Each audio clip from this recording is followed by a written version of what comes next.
Sur cette histoire de déclaration de patrimoine avec Régis Maillot. Enfin, les patrimoines, hein. Jérôme de Verdière, arrêtez de vous cacher. Quoi? Ça ne sert à rien, vous n'allez pas réussir à y couper. Le président Hollande, on salue. Mais haut et fort, désormais, la priorité est la moralisation de la vie publique. Bon, Jérôme, vous êtes un personnage public. Vous avez un devoir d'exemplarité. On a reçu une note de service du ministre de l'ORTF et de la propagande. Je vous la lis. Camarades exploités par les entreprises de divertissement, de lucre et de stupes. Ça m'excite, hein, déjà.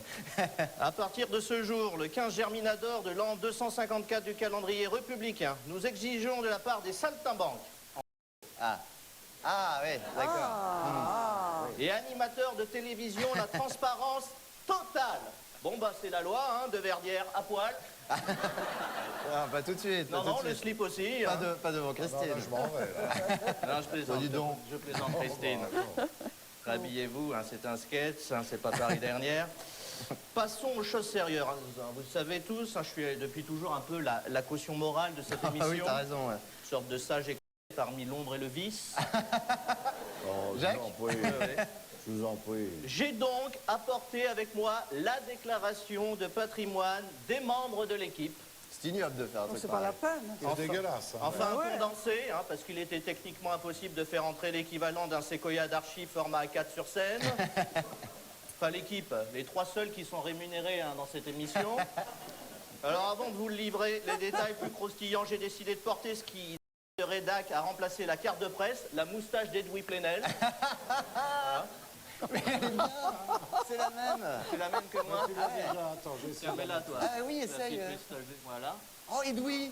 Non, mais ça, vous pouvez essayer, mais ça marche pas. Hein. Non, là, ça marche pas. C'est Edoui Alors, Plenel pour rien non, pour Bernard, profiter. ça marche tu vois. pas. Vous n'avez pas les hommes à moustache? Voilà, vous Non, pas savez ce que beaucoup, vous faites. mais ça vous va pas du tout. Hein. Ça, pour faire des casseroles, c'est impeccable. Essayez, Jacques. Vous pouvez Il pas essayer? récure tout avec. C'est vrai. Ah oui, C'est mignon, hein. et il récure les casseroles Bon, alors. de Cahuzac. Pas que les. Oui, voilà. Messieurs. Déclaration de patrimoine. Alors, à tout seigneur, tout honneur, commençons par Jacques Maillot. Ah. Ça va être long. Attention, attention. Là, t'en as pour un moment, là. Jacques Maillot, mieux connu dans le milieu du showbiz sous le nom du nabab auvergnat, du bougnador. Alors, voici le détail, hein, concernant la partie épargne. C'est que le mot épargne puisse s'appliquer à des sommes qui frisent le budget annuel d'un club de foot qatari. Et bien surprise, les amis, chez Jacques Maillot, aucun compte en banque en Suisse. Ah bon? Eh oui, en même temps, il n'en a pas Jacques. besoin. D'après le document, il a carrément une banque en Suisse. La fameuse UBS, hein, l'Union des bougnats suisses. Pratique. Alors j'ai une question, Jacques Maillot. Vous croyez en la réincarnation? Bien sûr. Oui, bah 22 assurances vie, hein, forcément. Un livret A, il a noté oui, hein, au Luxembourg. Là-bas, on appelle ça un livret triple A. Argent anonyme à la tienne. Autre placement financier. Monsieur Maillot est aussi propriétaire de 6 caves. Pétrus, Iker, Château-Latour, Ozone, Nuit Saint-Georges, Margot, que des piquettes. Oh, le bougnador. Je passe sur votre domicile parisien, Oui. le seul gratte-ciel du 7e arrondissement de Paris, dont le jardinet, comme vous aimez à l'appeler, a été homologué par l'Office des eaux et forêts, parc national, et qui constitue, d'après les experts, le premier poumon de l'Île-de-France, devant la forêt de Fontainebleau, ainsi que la seule zone de reproduction d'Europe des loups des Carpates. Bon, bah voilà, c'est fini. Voilà. C'est pas mal, quand même. Passons à Bernard Mabille. Ah, ouais, Il n'y a rien. Ah, bah, dis donc. Il n'y a rien. Il a 3 belles filles, par contre. À la case liquidité, Bernard a coché oui.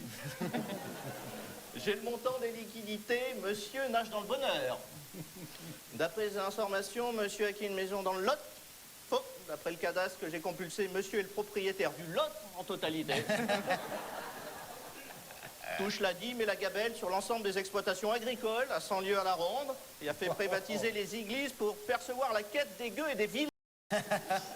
Autre immobilisation, monsieur Mabille. Parc automobile de monsieur Mabille. Si, parc automobile, 800 cartes grises, on peut effectivement parler de parc automobile.